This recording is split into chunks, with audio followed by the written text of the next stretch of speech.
On est citoyenne et citoyen d'un pays qui a déjà eu un président de la République définitivement condamné pour des atteintes à la probité, il s'appelle Jacques Chirac, dont le Premier ministre a été définitivement condamné pour des atteintes à la probité, il s'appelle Alain Juppé, dont le successeur de Jacques Chirac a été définitivement condamné pour une atteinte à la probité, il s'appelle Nicolas Sarkozy, et dont le Premier ministre a été définitivement condamné pour atteinte à la probité, il s'appelle François Fillon. Voilà. Donc ça veut dire 2 chefs d'État, 2 chefs de gouvernement qui ont été définitivement condamnés pour des atteintes à la probité. Jérôme Cahuzac, le ministre du Budget qui était un fraudeur fiscal, ou même pendant la présidence socialiste de M. Hollande, le patron du parti présidentiel, Jean-Christophe Cambadélis, patron, quand il est désigné à la tête du parti socialiste, est déjà condamné 2 fois, définitivement pour des atteintes à la probité. On n'a pas pu en trouver un autre. On a mis quelqu'un qui avait été condamné déjà 2 fois. Bien sûr, pas de difficulté à parler pour les affaires qui concernent la France insoumise, et je reviendrai peut-être sur les réactions que ça a pu provoquer du monde politique, ou celles du Rassemblement national, et j'y reviendrai. Mars 2017, Emmanuel Macron dit qu'évidemment, un ministre mis en examen devra démissionner. Aujourd'hui, il faut quand même constater que nous avons une ministre de plein exercice qui va être jugée pour corruption. Nous avons un secrétaire général de l'Élysée qui est mis en examen et qui va probablement être renvoyé devant un tribunal correctionnel pour des faits de prise illégale d'intérêt. Je ne vais pas revenir sur ce qu'a été la griffure, si vous me permettez l'expression, de l'affaire dite Dupond-Moretti, qui s'est retrouvée devant ce que beaucoup d'hommes et de femmes politiques considèrent comme une sorte de furoncle démocratique, qui est la Cour de justice de la République. Il faut quand même imaginer que nous sommes l'un des seuls pays au monde, à avoir pour les délits commis par des membres de gouvernement en fonction un tribunal d'exception, et qui est jugé par des parlementaires. Ça raconte quand même quelque chose. C'est-à-dire que c'est quand même le monde politique qui juge le monde politique. Et d'ailleurs, je ne vais pas rentrer dans le détail de l'affaire Dupond-Moretti, ça n'est évidemment pas le lieu, mais je ne connais pas un juriste qui ne discute pas la décision de la CJR sur la relaxe de la Cour de justice de la République pour les prises illégales d'intérêt dont il était soupçonné. Pourquoi je vous dis ça et pourquoi ça me paraît important ? Parce que précisément, ce qui vous occupe, la délinquance financière, la corruption, par définition, c'est la rencontre du pouvoir et de l'argent. Ça concerne assez peu les nécessiteux. Et je vous dis ça parce que dans ce type de dossier, ce que je vois, d'où je suis, c'est que les mises en cause, par définition, sont des gens puissants. Ils ont des réseaux médiatiques, des réseaux financiers, des réseaux politiques. Et pourquoi je dis ça ? Parce que les mises en cause dans ce type d'affaires ont la capacité d'imposer un narratif dans la conversation publique autour de ces affaires-là. Dans ces dossiers-là, un ancien président mis en examen peut aller pendant 27 minutes aux 20h de TF1 se défendre. Puis quand ce même ancien président de la République est remis en examen en 2020 pour association de malfaiteurs, il va 45 minutes sur le plateau de la première chaîne d'infos en continu BFM TV. Je ne suis pas sûr que ni la première chaîne que j'ai citée, ni la seconde ont consacré ici 27 minutes et là 45 minutes pour expliquer, ne serait-ce qu'expliquer, avec toutes les prudences d'usage, quels sont les faits qui peuplent le dossier qui vaut les mises en cause. C'est dans ce type d'affaires où l'on voit un renversement de perspective qui, moi, me paraît proprement sidérant, sinon scandaleux. Souvent, les mises en cause ont justement la capacité, les mêmes qui demandent la tolérance zéro pour la délinquance du quotidien, la délinquance de droit commun, ont la capacité à s'inviter justement dans les médias pour faire le procès de la justice. Les mêmes vont à la radio, à la télé, pour dire que le problème dans ces affaires, c'est la justice. L'ancien président dont je parle, il faut quand même prendre conscience de ce dont nous parlons, a comparé la police anticorruption, l'OCLIF, l'Office central de lutte contre la corruption et les infractions financières et fiscales, à la Stasi, est-allemande. Ça s'est passé, ça a eu lieu. Dans une tribune dans le Figaro en 2014, il a comparé l'OCLIF à la Stasi. Les juges d'instruction ont été attaqués nommément par ce même ancien président de la République. Quand il a été mis en examen ou quand il a été condamné. Il m'est arrivé de participer à des émissions de télé, où quand il y avait après certaines affaires, que vous avez pu citer, la question qui m'était posée par mon propre milieu médiatique, c'est est-ce qu'il faut supprimer le parquet national financier ? C'est déjà arrivé, ça, après des condamnations, parce que le parquet serait un organe militant ou je ne sais quoi, dévolu à des causes obscures, qui sont des discours de populisme anti-judiciaire très connus.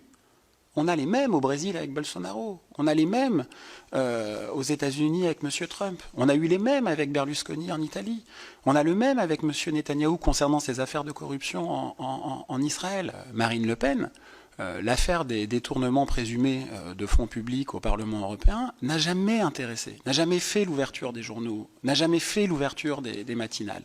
En revanche, c'est devenu un événement quand Marine Le Pen a décidé d'en faire un événement au lendemain des réquisitions du parquet, en allant aux 20h de TF1 pour dire que c'était scandaleux. Elle a parfaitement le droit de le penser. Mais ça nous dit quelque chose, là aussi, il me semble, que le fond du dossier qui porte sur le détournement présumé, encore une fois, de 5 millions d'euros d'argent public, de votre argent, de notre argent, mon argent, ça n'intéresse pas. En revanche, quand la mise en cause décide de dire que c'est un scandale, que le parquet ose requérir une condamnation à effet immédiat avec exécution provisoire, on retombe dans ce qu'on entend, la République des juges, le gouvernement des juges, la justice contre la démocratie, bon. Le sentiment d'impunité. La première des racines, il me semble que c'est le sentiment d'impunité. Qu'est-ce qui fait que Jérôme Cahuzac, fraudeur fiscal, il le sait, lui, qu'il a un compte en Suisse et à Singapour, accepte d'être ministre du budget quand François Hollande le lui propose. C'est quand même fascinant. Il dit oui, il sait qu'il est fraudeur, lui. Et il accepte de devenir le ministre qui doit, du point de vue du gouvernement, lutter contre la fraude fiscale. Qu'est-ce qui fait que Claude Guéant, déjà définitivement condamné pour avoir détourné l'argent de la police, laisse traîner dans son secrétaire de son appartement la trace d'un virement de 500 000 euros qui va causer sa perte dans l'affaire des financements libyens, pour laquelle il est toujours évidemment présumé innocent. L'ancien directeur général de la police nationale, ministre, préfet, secrétaire général de l'Élysée, c'est le sentiment d'impunité. Puisque vous vous intéressez aux racines, je pense que c'est une racine qui est absolument très ancrée. Le ministère de l'Intérieur a rendu public il y a 1 an et demi, dans mon souvenir, des statistiques. C'est la première fois qu'on a eu un rapport statistique du service de statistique du ministère de l'Intérieur, qui est un organe absolument formidable, qui fait des études absolument passionnantes sur les atteintes à la probité. Et j'ai retrouvé le rapport. Pour les années 2016 à 2021, elles ont explosé de 28%. D'après le ministère de l'Intérieur. Donc c'est pas Mediapart qui le dit. Plus 28%. Est-ce que vous en avez entendu parler ? Que ça fait l'ouverture des journaux? Est-ce que ça a suscité un débat politique au sein de l'exécutif pour dire plus 28%? Vous imaginez plus 28% d'accidents de la route? On dirait qu'il faut un plan national de sécurité routière. Vous imaginez s'il y avait plus 28% pour les cambriolages à Paris? Les autorités locales parisiennes diraient faut un plan là, de lutte contre les cambriolages à Paris. Plus 28% des atteintes à la probité. Je ne suis pas sûr qu'il y ait une seule personne qu'on peut prendre au hasard dans la rue qui soit au courant de ce dont nous parlons. Le crime financier, même si au regard du code pénal, ça n'est pas un crime, c'est un délit, peut-être d'ailleurs faudrait-il réfléchir à cela, le crime financier s'adapte toujours. Et il a les moyens de s'adapter vite.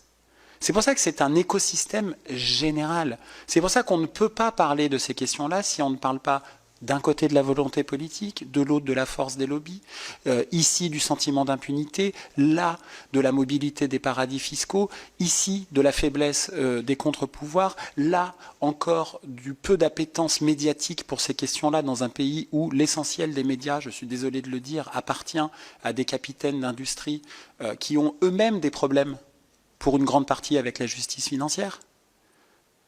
Peut-être que ça n'aide pas, ça, à ce que dans les médias concernés et détenus par ce type de responsables économiques pour se dire que c'est peut-être intéressant pour le grand public. Vous savez, moi j'entends toujours « Ah, mais ces affaires, elles sont compliquées ».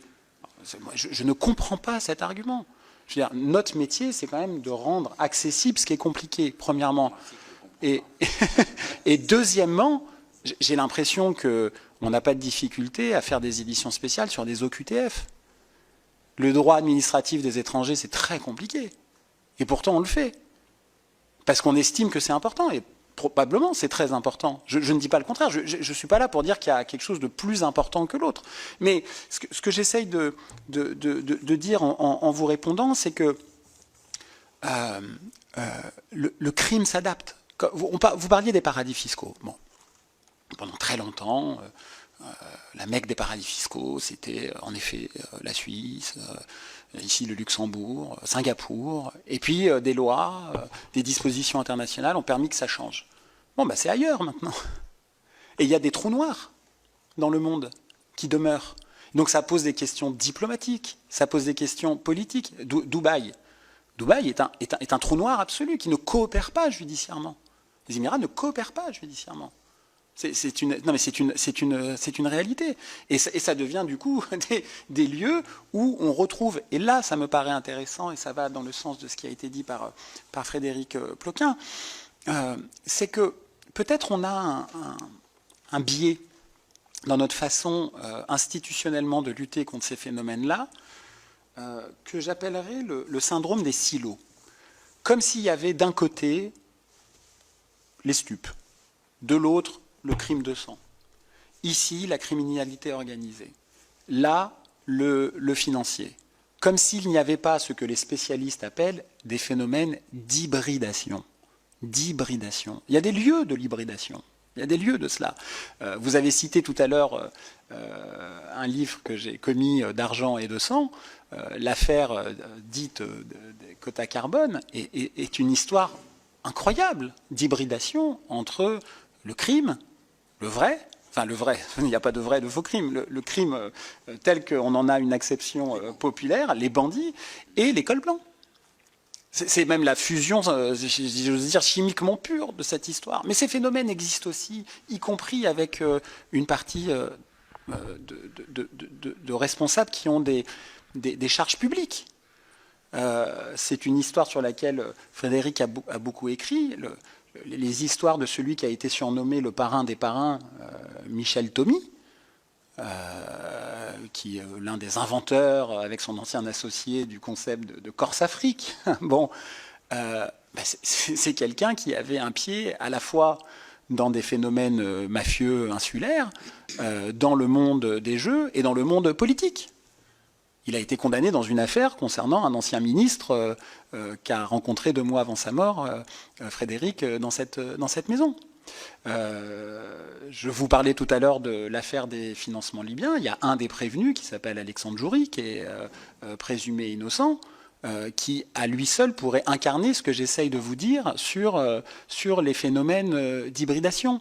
Et pour lutter face à cela, c'est vrai que nous avons des services enquêteurs, qui de la gendarmerie, qui de la police, qui des douanes, qui, y compris dans les parquets spécialisés, s'attachent à un type de délinquance et coopèrent peu entre eux pour essayer, je ne dis pas que ça n'existe pas, mais pour essayer de partager l'information et avoir une vision d'ensemble. Et c'est l'une des prises de conscience aujourd'hui, notamment dans la lutte contre le narcotrafic, c'est qu'on ne peut pas lutter contre le narcotrafic si on ne lutte pas financièrement contre le narcotrafic. Je veux dire, limiter la lutte du narcotrafic à la saisie, se dire ce qu'il faut, c'est saisir, mais en fait, ça sert à rien. Enfin, je parle sous le contrôle de Frédéric, qui connaît beaucoup mieux que moi, mais enquêter dans un sens, ça, on sait faire.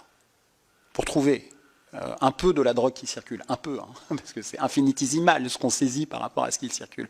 Mais dans l'autre sens, faire l'enquête dans l'autre sens pour remonter les flux financiers, c'est ça. Enfin, on n'est pas face à des philanthropes, ils font ça pour l'argent.